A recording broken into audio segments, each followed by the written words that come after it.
साधना से भ्रष्ट होते तो देखा गया, लेकिन श्री जी की परिचर्या करने वाला श्री जी को प्राप्त नहीं हुआ, ऐसा हमें अभी तक प्रमाण नहीं मिला। ये श्री राधा मोहन जी के आराध्य देव थे, आस्करन जी के, और ये सेवा में मगन रहते। देखो जब आप ठाकुर सेवा, जैसे आपको कि अब हम सेवा में रहेंगे तो हमारा काम कौन करेगा, तो पूरी सृष्टि तुम्हारे काम से चल रही है, तुम्हारे चलाए चल रही। अरे कुछ समय, घड़ी दो घड़ी तुम ऐसी निकालो जिससे एकांत चित्त से आनंद पूर्वक अपने लाडले ठाकुर को दुलार कर सको, उनको श्रृंगार करो, भोग लगाओ, आरती करो, 4 परिक्रमा करो, साष्टांग दंडवत करो। जीवन का परम लाभ है ये। पर नहीं, आप खाएंगे हलवा, गरम गरम पकौड़ी, चाय, और ठाकुर जी के सामने वो सफेद वाले दाना नहीं आते, चिरौरी रख दो अरे भाई तुम क्या कर रहे हो, चोरी कर रहे हो तुम। घर में ठाकुर विराजमान, घर के मालिक विराजमान है, हमें जल्दी ऑफिस जाना है, गरम गरम परेठा ये वो सब, और ठाकुर जी के सामने। हम तो देखते हैं जैसे कोई ठाकुर जी के दर्शन कराने के लिए लाता है तो 4 टाफी, वो भी प्लास्टिक से लिपटी हुई, मतलब देख केवल ले, खा भी नहीं सकते हो क्योंकि प्लास्टिक लगी हुई, ऊपर कवर एकदम ऐसे रखे हुए हैं। वो बोले हमारे लड्डू गोपाल हैं। जब गोपाल हैं तो टॉफी खोल पाएंगे क्या? अगर आपको टॉफी पवानी है तो आप खोल करके सुंदर एक कटोरी में रख करके दे, ऐसे 4 दाने चिरौरी रख दिए, कटे हुए मिश्री के टुकड़े रख दिए। अरे अनंत ब्रह्मांडों का भरण पोषण करने वाला तुम्हारी चिरौरी के लिए मर रहा है। हाँ, अगर तुम्हारे पास केवल चिरौरी ही है तो वो तृप्त हो जाएगा। तुम खाओ हलवा, उसको रखो, चिरौरी तुम पहनो, एक से एक बढ़िया कपड़ा, और ठाकुर जी के लिए अलग कपड़ा होता है दुकानों में, वो ठाकुर जी के लिए लेना है।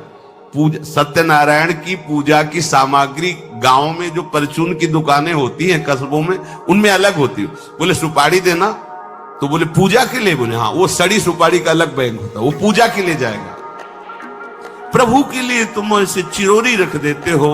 वो नारियल भी जिसमें पानी न हो, देखो ना कथा, सत्यनारायण की कथा करनी, हमें नारियल दे दो, वो सूखा नारियल जो किसी काम में ले जाएगा वो सत्यनारायण के पास जाएगा।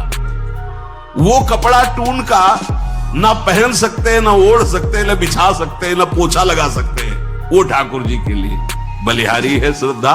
तो भी ठाकुर जी भी ऐसी व्यवस्था करते हैं, ना पहनने लायक ना ओढ़ने लायक, ऐसा तुम्हें नया जीवन देंगे, जरूरत ही नहीं पड़ेगी कपड़े की, घूमो वैसे ही। हाँ, जरूरत ही नहीं पड़ेगी, अन्य योनिया नहीं, कोई जरूरत नहीं है, घूमो। इसलिए सावधान, भगवत सेवा का तात्पर्य है उत्तम भोग लगाए मोर मरकट को से। स्वामी जी महाराज परम विरक्त, वैराग्य की चरम सीमा स्वामी श्री हरिदास जी, लेकिन उत्तम भोग लगाए ठाकुर जी को। उत्तम उत्तम, तुम्हारे पास जो कुछ है उसमें सबसे बढ़िया भोग बनाओ।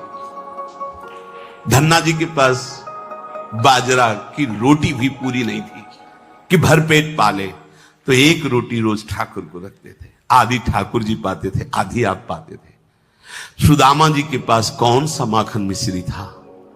वो तंदुल जो पछोरने से बाहर निकलते हैं, किसी काम में नहीं, वो लेके गए थे। ठाकुर जी पाते हो कहते आज मैं तृप्त हो गया। सबरी जी के पास क्या था? क्या था? जंगली बेर, कहीं कड़ुआ कसेला ना हो, इसलिए चख के मेरे रघुनाथ जी को कहीं कसेला ना लगे। प्रभु वाह वाह करके पा रहे। विदुरानी जी ने कौन सा 56 भोग पवाया? केले के छिलके, भाव दशा में डूबी हुई। देखो हमारे ठाकुर को कुछ नहीं चाहिए, भाव से समझिए। ये बिहारी जी को 4 घंटे बैठने के लिए 10-10 लाख रुपए का फूल बंगला निकला।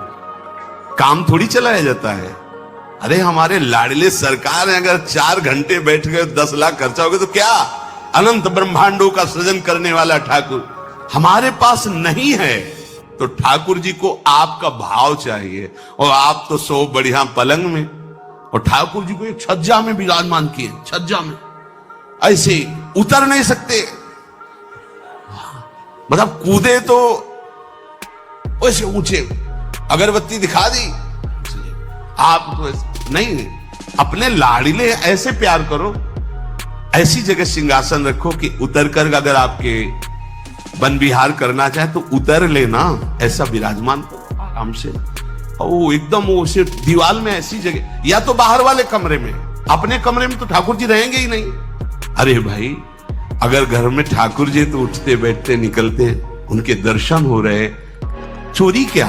तुम तो हमारे घर के माई बाप हो, सब देखो, चोरी क्या आपसे? आपको जो अच्छा न लगे सुधार देना, ऐसे रहना चाहिए।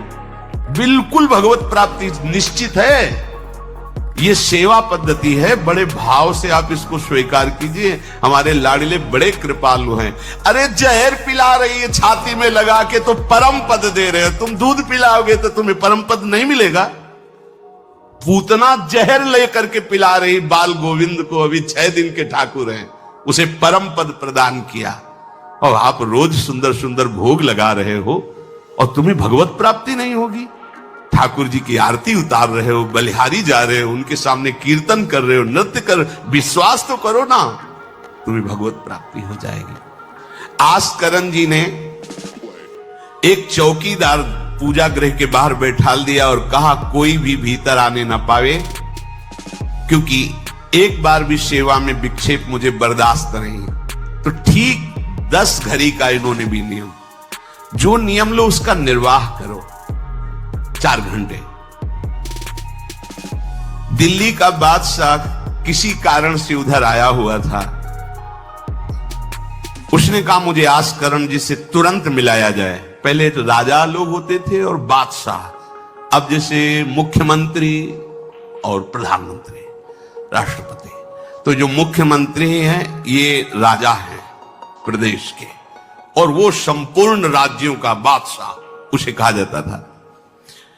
आस्करण जी को शीघ्र हमारे सामने उपस्थित किया जाए। प्रार्थना की कि महाराज असंभव, इस समय आस्करण जी महाराज अपने ठाकुर जी की सेवा में हैं और उनका आदेश है 4 घंटे कोई हमसे बात ना करे। आस्करण जी को सूचना देने के लिए बार बार सेवकों को आदेश किया, पर कोई भी सेवक बादशाह की आज्ञा पर नहीं उतरा। हम अपने राजा से ऐसा नहीं प्रार्थना कर सकते। 4 घंटे। बादशाह को बहुत कष्ट हुआ कि हमारी आज्ञा का उल्लंघन। तुरंत आदेश किया सेनापति को, बुलाओ, देखते हैं कि हमारी आज्ञा का उल्लंघन का परिणाम क्या होता है।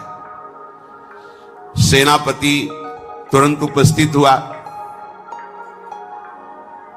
इस नगर के सबको दंड दिया जाए और बंदी बनाकर आस्करण को हमारे सामने लाया जाए, क्योंकि बादशाह है।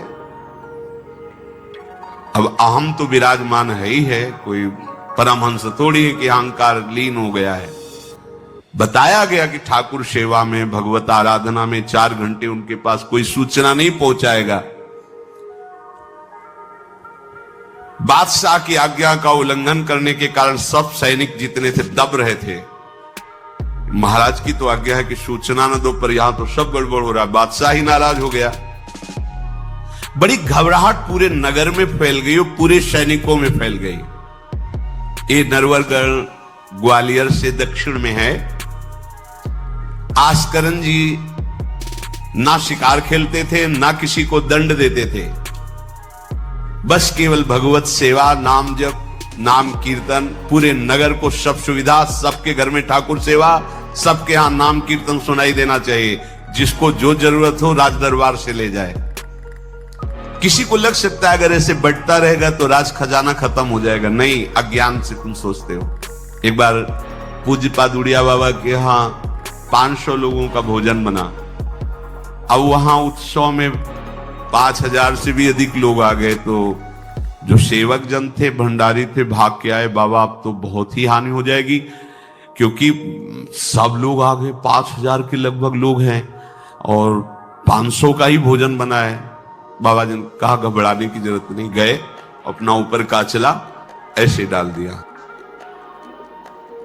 जो रसोई बनी हुई थी। बोले इसे खोलना नहीं, बस बांटते जाओ। सब पा चुके, जितना बना था ना। भगवत प्रताप। हरिराम व्यास जी की बेटी का ब्याह, रात्रि में बारातियों के स्वागत के लिए एक से एक सुंदर पकवान बने हुए थे, क्योंकि जिनके चेला मधुकर शाह राजा थे उनके पास कमी क्या, सब सुविधा। हरिराम व्यास जी ने सोचा ये संसारी आदमी इतने सुंदर सुंदर पकवान पाएंगे, ये तो ठीक नहीं है। वृंदावन के संत जन लेंगे तो अपने ठाकुर का भोग लगाएंगे, पाएंगे, कीर्तन करेंगे। कोतवाल को बुलाया वृंदावन के और कहा सब वैष्णवजनों को कह दो कि तुरंत आ जाओ, रमनिया ले जाओ। देखो कैसी भावना है, बेटी का ब्याह है। बोले संसारी आदमी बराती क्यों पाएंगे, अब आप हो तो कह दे अरे इज्जत चली जाएगी, बाबा जी को खवाने से क्या इज्जत है, बरातियों को खवाएंगे तो इज्जत बनेगी। ये किसकी, देहाभिमानियों की। और अपनी इज्जत क्या है, श्यामा श्याम। अगर रसिकों को पवाएंगे तो हमारी इज्जत बन जाएगी, श्यामा श्याम प्रसन्न हो जाएंगे। तो श्यामा श्याम प्रसन्न हो जाएंगे, बराती भूखे रहेंगे, ऐसा कैसे हो सकता है, ऐसा हो ही नहीं सकता है। हरिराम व्यास जी के, अब उनके लिए तो कोई रोक नहीं, उन्हीं की बेटी का तो ब्याह है। जो भंडारे में सब जमा थे, लड्डू गुलाब जामुन ये वो भर भर के अमनिया, ले जाओ ले जाओ। अब ब्रजवासी संत जन सबको बांट दिया, पर जितना भंडारा था उतना ही भंडारा। कर तुम अकर तुम अन्यथा कर तुम सर्व समर्था सा ईश्वरा।